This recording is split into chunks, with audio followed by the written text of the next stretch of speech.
Welcome to Big Little Lives, Practical Help for Parenting in the Early Years. We're so happy you're here. We're happy you're here in Indianapolis. We're happy you're here at this panel. And I'm hoping that we'll get some really practical ideas. My children are younger than the other panelists, so it just feels like an opportunity to ask them all my questions. Let me introduce them, and then we will get right down to practical ideas. So Emily Jensen has 5 children. They range in age from 6 to 11, and she co-founded with Laura Risen Motherhood. They also, your intros are going to overlap because you've done so much together, but Emily has written He Is Strong, a devotional book, and also is co-author with Laura of a new book called Gospel Mom, which will be out in October. I'll do Laura next. Laura and Emily are sisters-in-law. Laura has 3 kids, ages 6 to 11, co-founder of Risen Motherhood and founder of Kid Lit Lab. If you're interested in writing children's books, you should check it out. She's also the author of Anytime, Any Place, Any Prayer, which is a book for children, and co-author of Gospel Mom. And then Ginger has 5 kids, ages 9 to 18. She homeschools them, and she is the author of one of our TGC Kids books, Charlie and the Preschool Prodigal. It's in the bookstore. You should get it. My name is Betsy Childs Howard, and I have 2 little boys, ages 2 and 4, and I'm an editor at the Gospel Coalition, and I've written several children's books, including Arlo and the Great Big Cover-Up, and another Arlo book, which will be out in September, called Arlo and the Keep Out Club.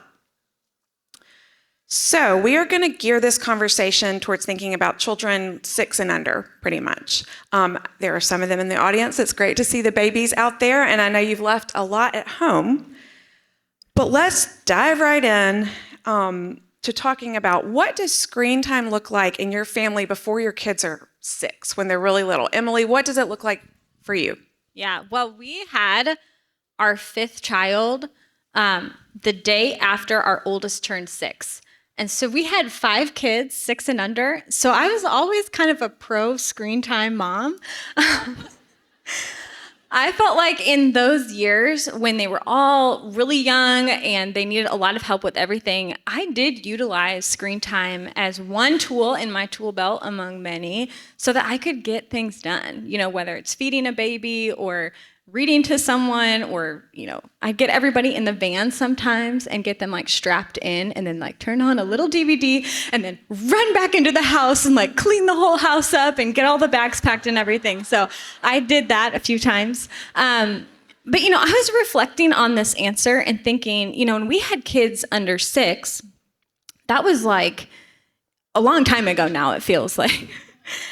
And that was before we even had Netflix, or we were watching stuff like that. So I rented a lot of DVDs from the library, which sounds very archaic and not helpful. So I thought that I would just share a few of the principles that we used to think through screen time in those years, because something I realized is that not all screen time is created equal.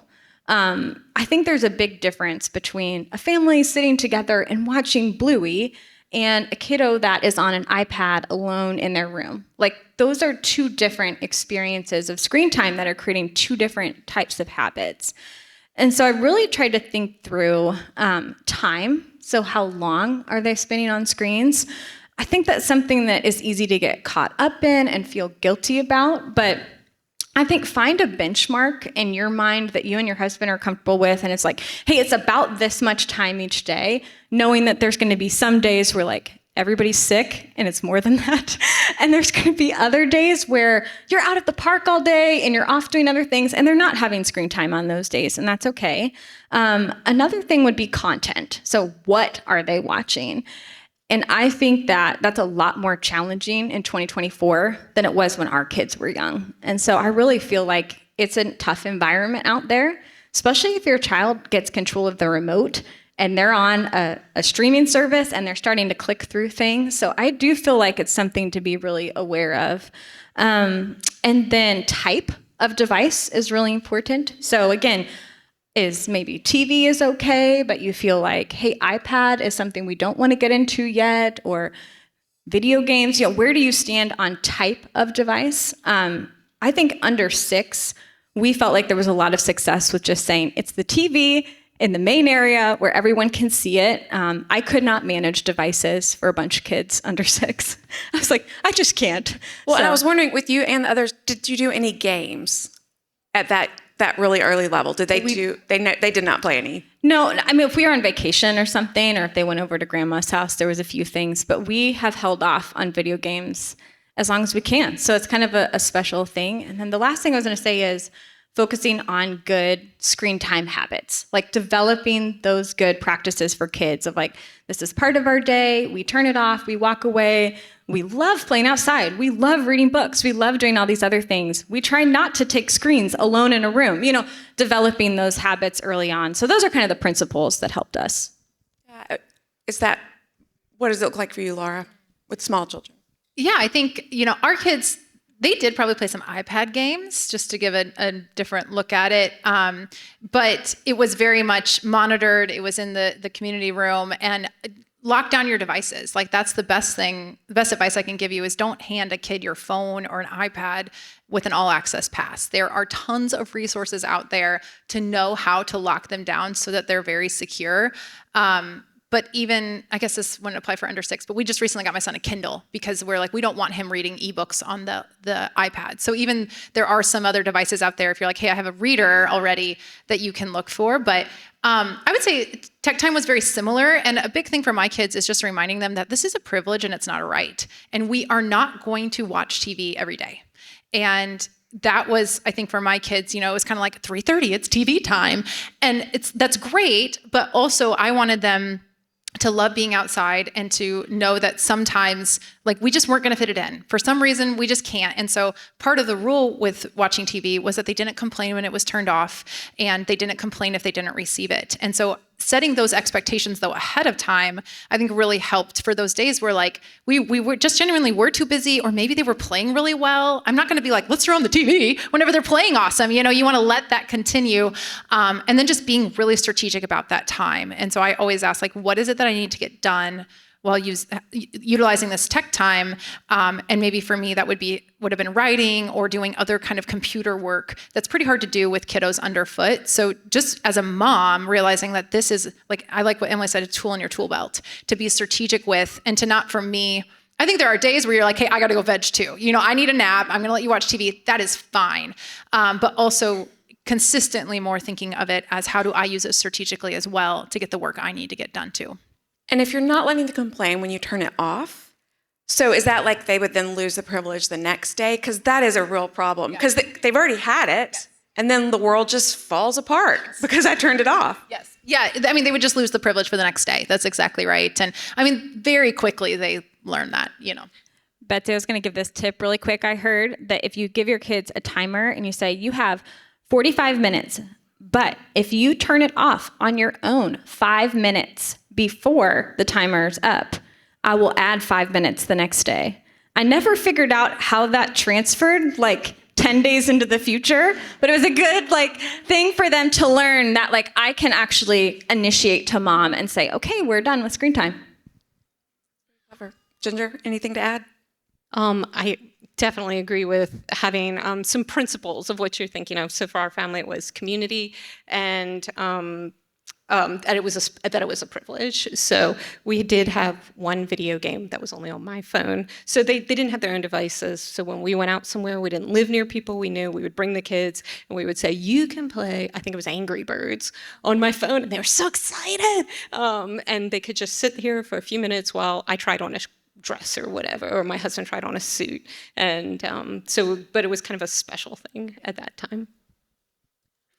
Let's talk about chores and responsibility. Ginger, tell me what that looks like at your house, and how you think about that in terms of your kids' ages. Yeah, so my youngest is 9, so we are far enough out of the little years that they kind of have that happy golden glow. And I remember in that, which is such a gift, it's so wonderful. But I remember being in the little years and thinking, boy, when you are 1 minute out of this, you don't remember what it's like. So keeping that in mind, so taking this with a grain of salt, we do chores in our house all the time, but my kids are older.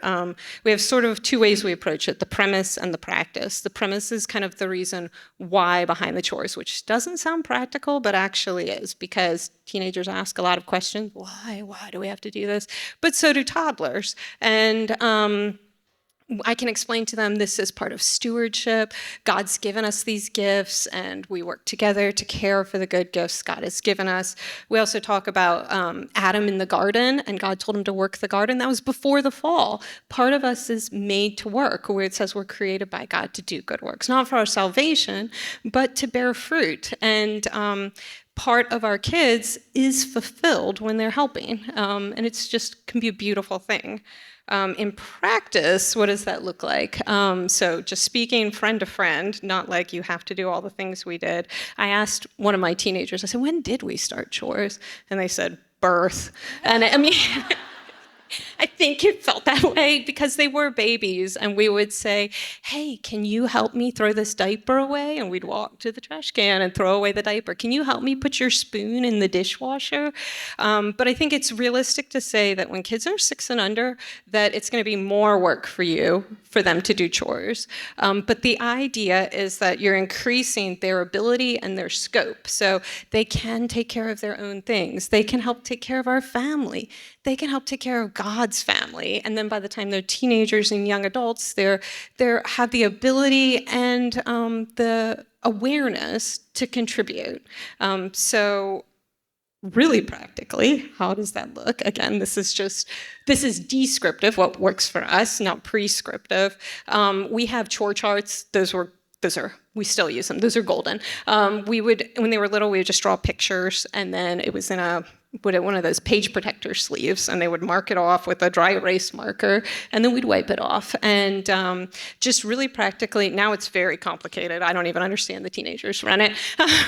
And they rotate and all these things. But the idea is that there's an expectation set. Here's what it's going to look like when the living room is clean, and so there's not always this feeling of, oh, I didn't know I needed to do that, or I need you to arrange the pillows, and they don't know that kind of thing. Another thing that really helps us is dividing it up so each person has personal responsibility for something. So not just saying, hey, I want this room clean in 15 minutes, go for it, but to say, could you pick up all the blue blocks right now? It's easier for me to keep track of, and then it's not, so I have 5 kids, so then it's not one kid doing all the work with a bad attitude while the others watch, and I can figure out who did what also, so it's just a maintenance thing.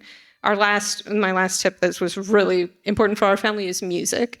Ever since they were babies, we would sing a little chore song or whistle while you work, anything that might make it sound fun to work. But even now, as they're young adults, they turn on the radio really loudly and they dance in the kitchen. And when we are our best selves, it's a worshipful experience. But we also know it's not always going to be like that, too. So I'm still in that phase where it is a lot more work to have them do it. So what are some items? So throwing things away, cleaning up. What are some other things that small children can do? Yeah, my kiddos, when they were really little, I had them wipe down cabinets. So just hot water and a rag and wipe down cabs, walls. They're pretty good at that. And then helping with sorting laundry, maybe not necessarily folding it.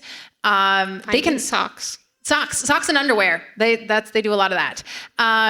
And then unloading the dishwasher, especially like get everything colorful, and that would be the kids stuff. But I think one of the other things that was big, okay, I have like 100 ideas. One is, Emily, I think this was you who told me this, to take a picture of a room, to take a picture of your living room when it's clean and the way you want it, and then show your kid, make it look like this. And then they, it's like almost like a spot and find or something like seek and find type of thing. So that was like one kind of fun idea. My kids can karate chop pillows and, maybe they're not going to be exactly how I want them, but it's better than it was.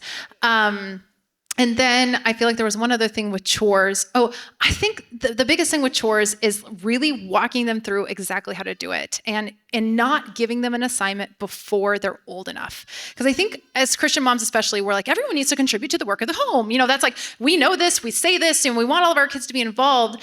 But I found that sometimes I was just giving them a task that was too hard. And a 5-year-old just really can't clean the toilet very well. Like, that's just not gonna happen, and I don't want poop flying around everywhere and those brushes, and it's just a lot. So I realized like maybe I was pushing my kids a little too fast on the chores. And so if you can just find a couple things, or like for my kids, we don't still have formal chores. It's more just like, hey, if mama has a need, like you hop to it, like everyone is contributing. We're all working together. If you don't help me, then like I'm doing everything, and that's not fair. And so we kind of talk about just, we're a family, we're a community, work together. And then I really try with their chores to make sure like that they match. And it may just be as simple as like, yeah, go throw away this diaper, or can you grab mama a new pair of pants for her, or whatever.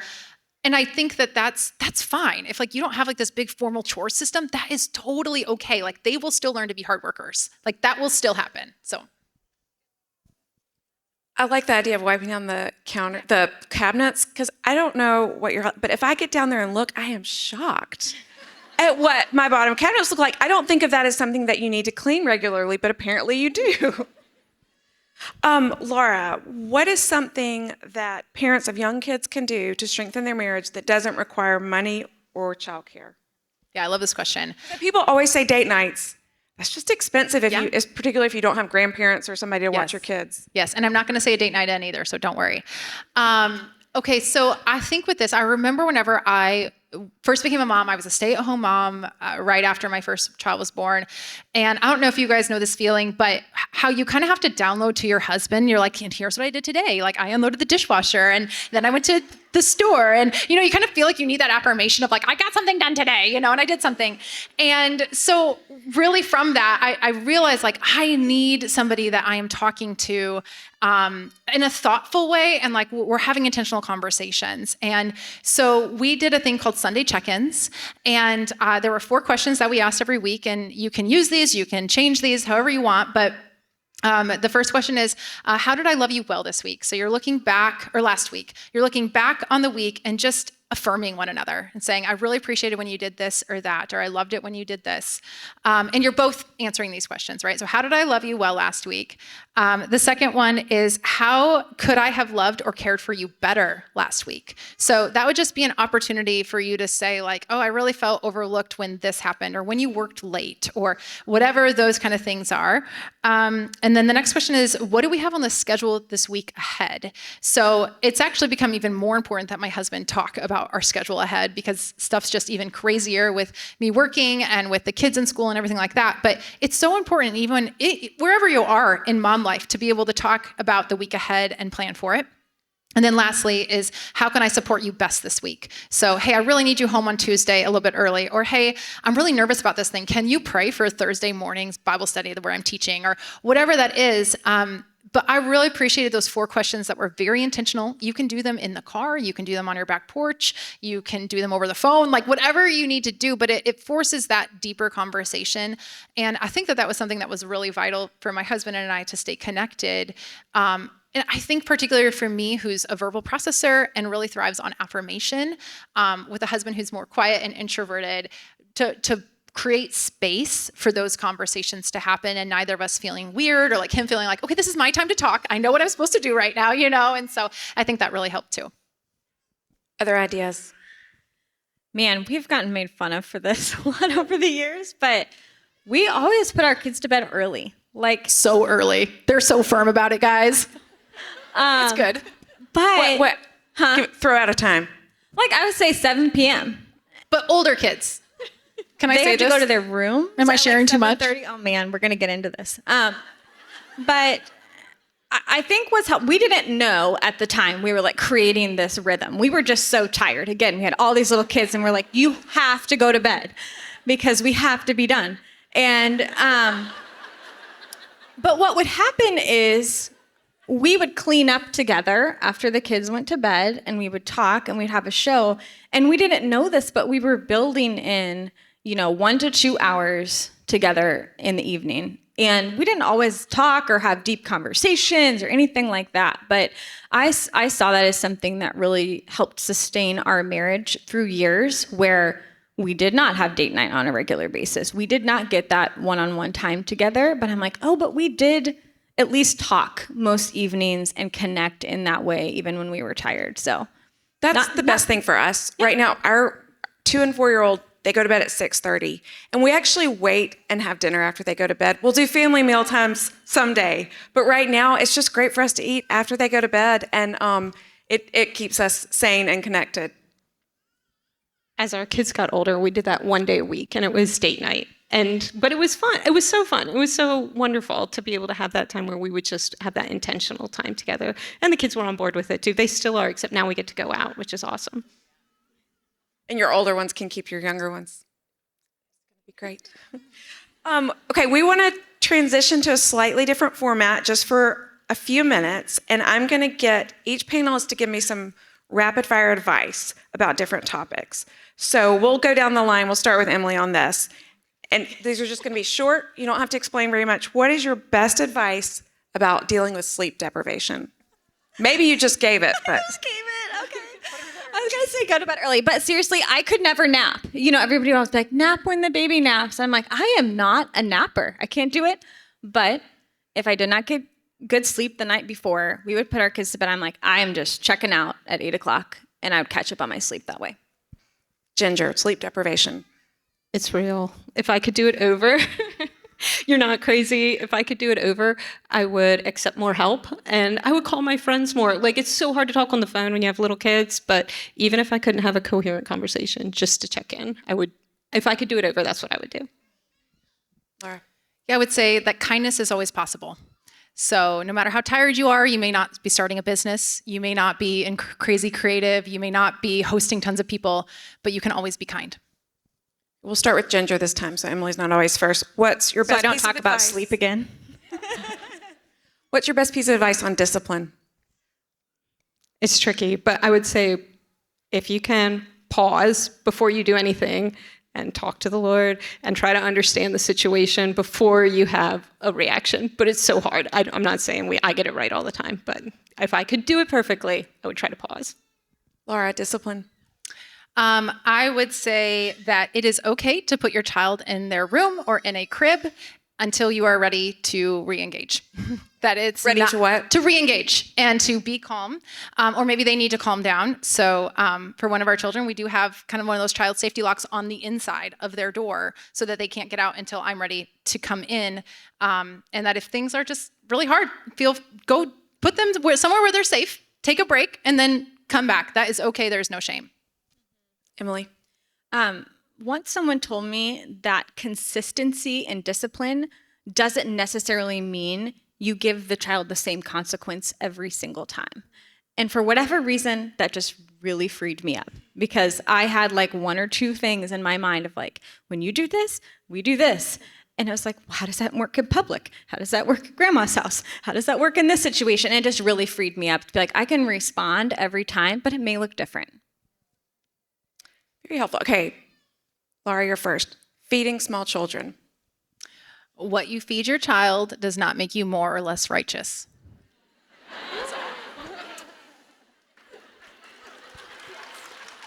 Yeah, say it one more time. Oh, me. Okay. So I have a picky eater, and I thought that it was all my fault. And he is now older, and none of my other children are picky eaters. So I think don't feel too much shame or don't prematurely judge that you have done something terribly wrong if you have a picky eater. Ginger. I was talking to my teenagers about this, and one of them said, just make whatever you want to eat because they're not going to eat it anyway.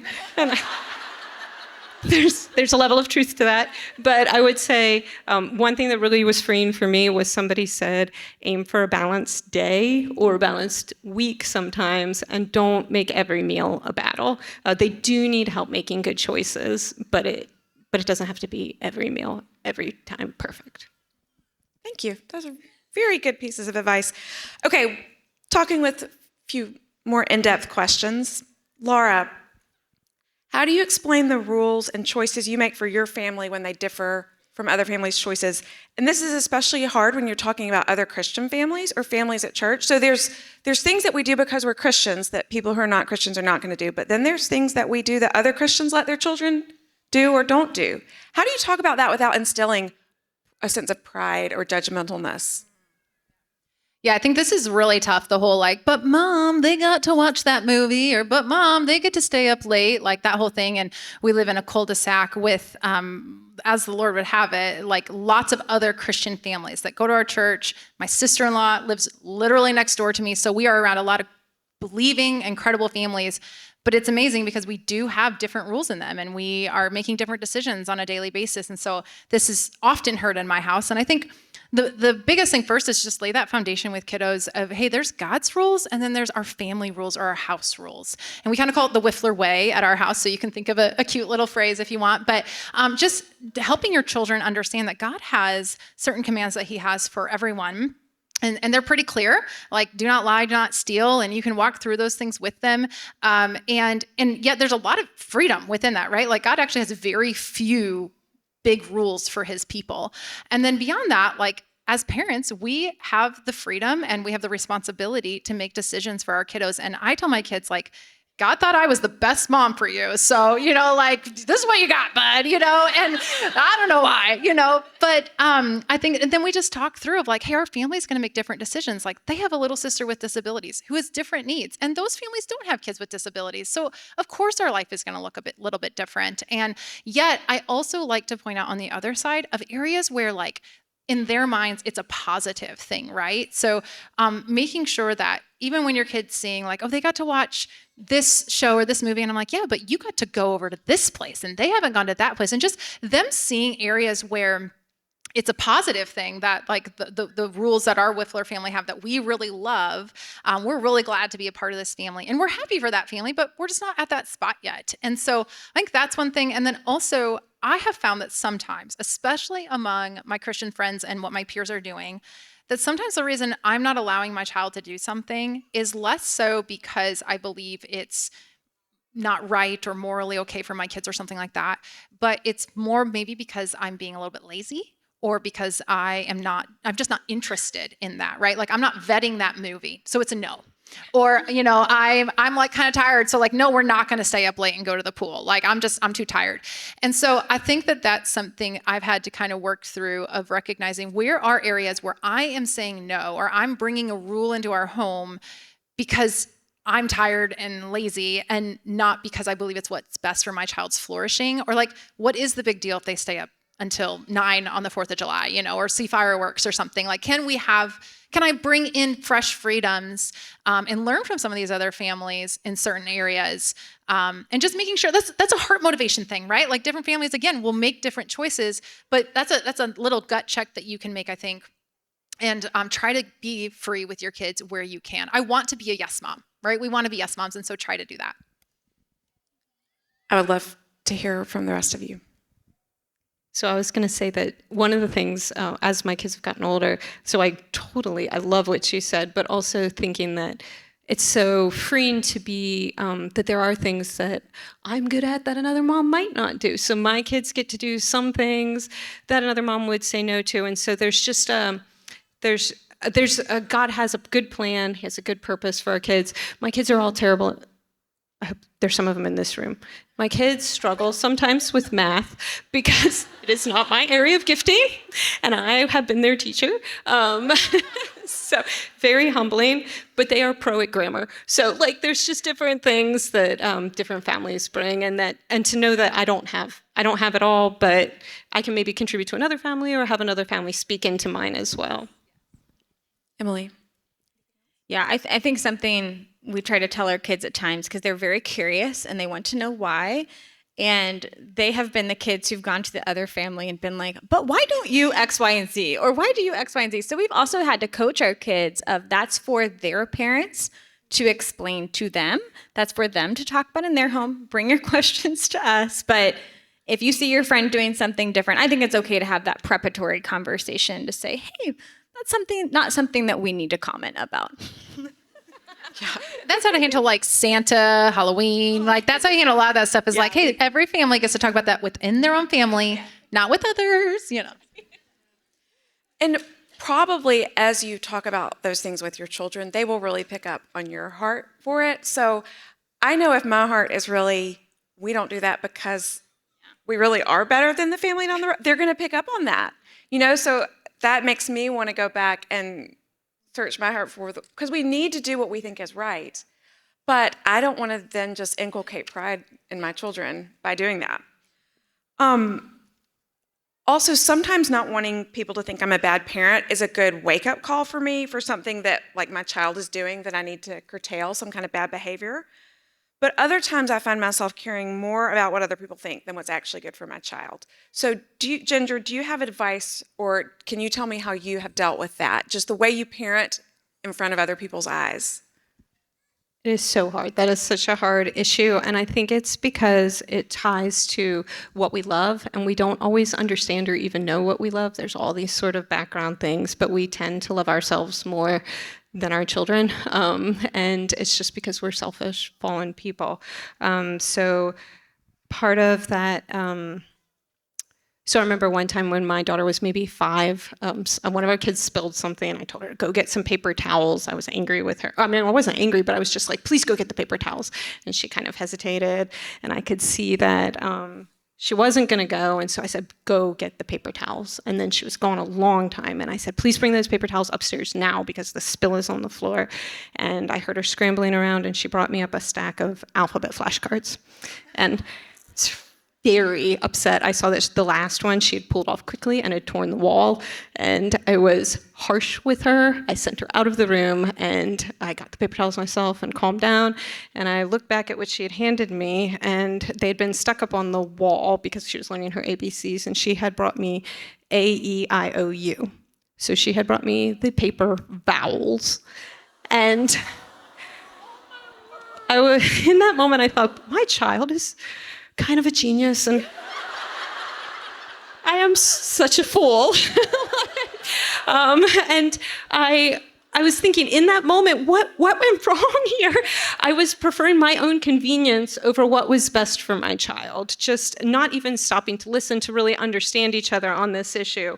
I think there can be so many things that we want to prefer in that moment, our image, or sometimes our kids take up so much of our time that they can become part of our identity, and we can feel like our identity is threatened sometimes in public discipline situations. And one thing that really helps me is having a community of people who love the Lord, who love my children, who love me, and who keep me grounded on what's important. Tim Keller has this quote that community works the gospel out into the corners of our lives. And to say, why was I so upset? Or should I be more concerned? Those kind of things. And just to talk it through with some people that we share similar ideas or values, or we're learning from each other.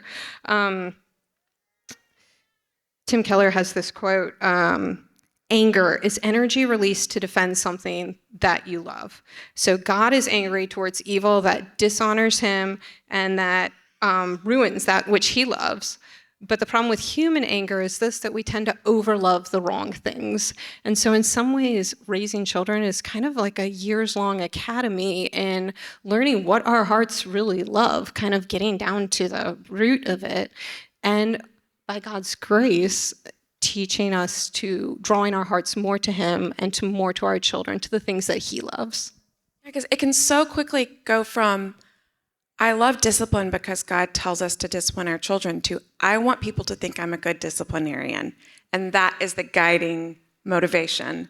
It's so hard to keep going back to why are we doing these things? Emily, how do you handle that? Or how did you when they were small?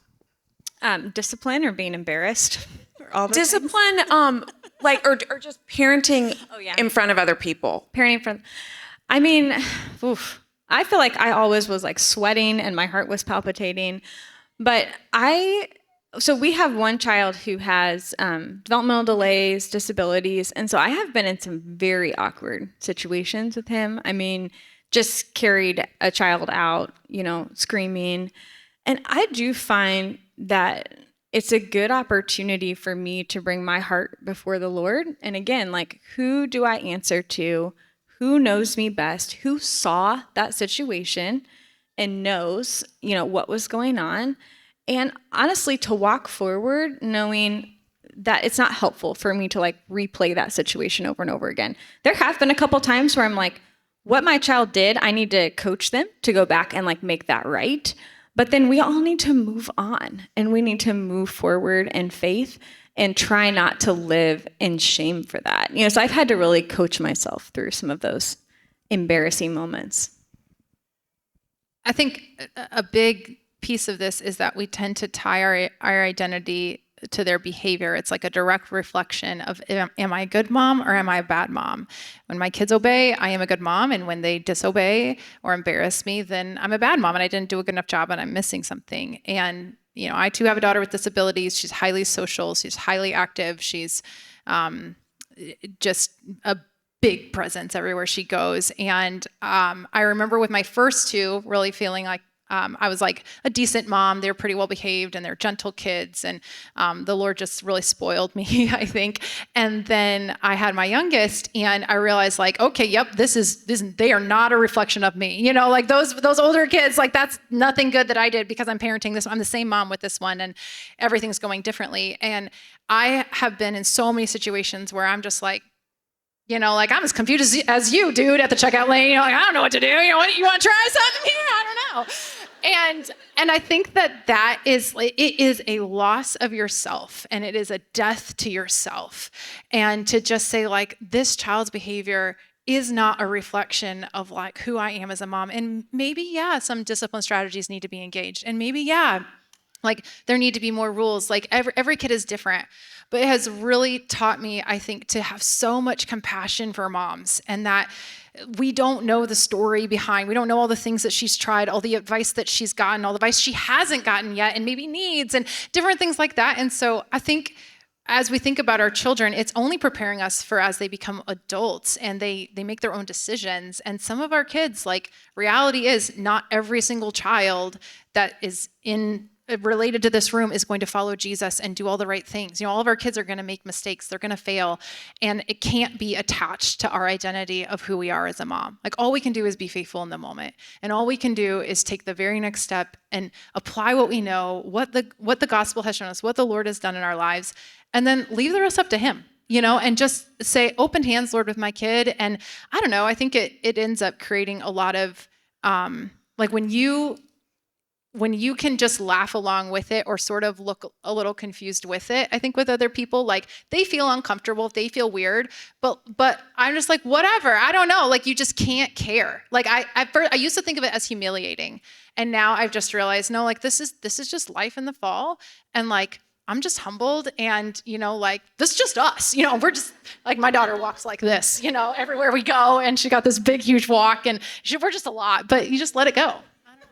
Well, I like what you say about having mercy and compassion for other parents, because it reminds me of the verse about with the measure you use, it will be measured to you. And when I'm having a lot of judgmental thoughts about other people's parenting, I become very self-conscious because I assume they're having those same thoughts. And maybe if I wasn't having those, I wouldn't be quite so self-conscious. So as parents, we have tools in our tool belt, but most of us have a couple that we reach for a lot. Emily, what do you think are some underused tools, maybe tools that you underused or that you see other people that they might not think of? This is something we can use. Yeah, so I remember the first time I sat down with an older woman, we had a baby at home, and I said, will you talk to me about discipline? Tell me everything that you know. And she spent most of our time talking about a word that I'd never thought of related to discipline, and that's training. The part that comes before they do the thing that's wrong. And I thought that was so helpful. And I've fallen back on that many, many times over the years because I've realized if my child is failing to obey or meet the expectation here, did I ever even teach them what to do? Because sometimes I would realize I never told them where their shoes go. And there's very obvious things that we as adults assume. And it's well, this just makes sense because there's the shelf. And of course you would put the shoes on the shelf. But I think sometimes you have to spell out to the 2-year-old, look, Mommy's putting the shoes right here. Now you practice. And I think practice was another thing that we did over and over again, and practice in a situation where it's totally unnecessary. So we would play a game in our house when we had toddlers, like a ton of toddlers at the same time, just called Come. That was the game. And the game was Daddy or Mommy is going to go to another room and they're going to say, come to whoever, and they would just run, and then you get a big hug when you're there. But we had to play that because I would be in public with twin toddlers and I did not have enough arms, and I needed to be able to say come, and hopefully they come. Or at least they'd practice it, you know? I think modeling is another one. This always felt so silly to me or awkward, but sometimes I would tell them what they needed to say and then repeat it back to me. And I found that with very little kids, that was effective. So like my 10-year-old would be like, ugh, you know. But with a 2-year-old, if you hand them food and they go, ugh, yuck, and you go, oh no, you say, thank you, Mommy, for the yummy food. And then they say it back to you. And it's funny because now my oldest kids will still sometimes just, thank you, Mommy, for the yummy food. And I'm like, I didn't mean for that to be burnt into your brain forever, but it worked. So there's, I think, some things like that. But something I learned later on that I wish I would have known earlier is just how important like nervous system regulation is for children, especially, again, with our child that had some disabilities. I found that a lot of traditional techniques did not work with him. And what was really important was creating routines, creating predictability, trying to make sure, you know, he felt as safe and secure and stable as possible so that we could do preventative things. Or when there is a meltdown or a tantrum happening, saying, we need to calm down. I'm going to be here with you as we calm down. And then there's going to be conversations after that. There might be consequences after that. But I just look back to those little years when I was not thinking about that, and I'm trying to reason with them when, you know how they get, and they're totally out of their minds, and you're talking to them, but they are not hearing you. And just to realize, like, hey, making sure they're getting food on a regular basis and sleep, and that you're creating that routine, it really does impact their behavior. And so I think being as proactive as possible was really helpful to me. Other underutilized tools? Those were amazing. I love that you played Come with your kids. That's just the best thing I heard today. I wonder if I can talk my teenagers into trying it. Send them all a text. Come home. We've been working on Come to Mama with my 2-year-old, and there's always the time that they don't come, and he said, I'm backing up. Beep, beep, beep. That is so cute, though. Okay, we just have a few minutes left, and I would like for each of you, we'll start with Laura and go down the row. What is just one thing you want to tell to the moms who are listening? Yeah, I would say that I would love for all of you to take the pressure off a little bit and to lighten up.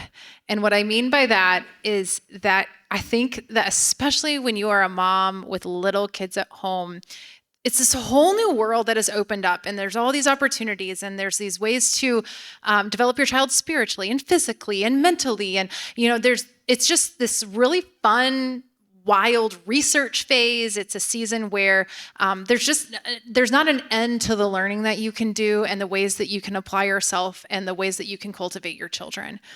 But I think as I look back on those years, I think that I really wanted to I felt like I almost over-maximized those years. And I wish I would have laid back a little bit and just enjoyed my children. You do not have to have a 3-year-old theologian. They don't have to be spitting out tons and tons of chapters and chapters of the Bible and have all the scripture memory. That's nice, but that's not required. That's not salvific. It's not something that is going to determine what happens in the future with your child. And yes, there are some great foundational things that you can begin working on with your kiddos.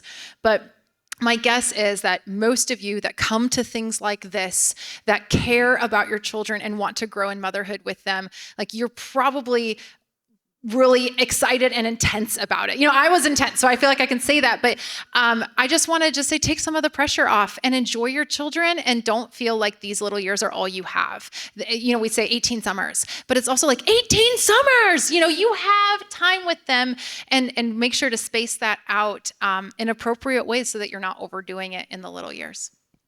Ginger, quickly.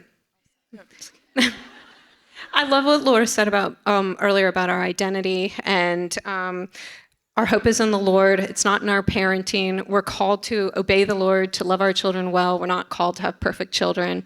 What we're doing matters for eternity, and don't forget to laugh, because there's so many funny things. Okay. I would just say, don't give up. All the hard work that you're doing is going to pay off, and you may not see it until later, but do not give up.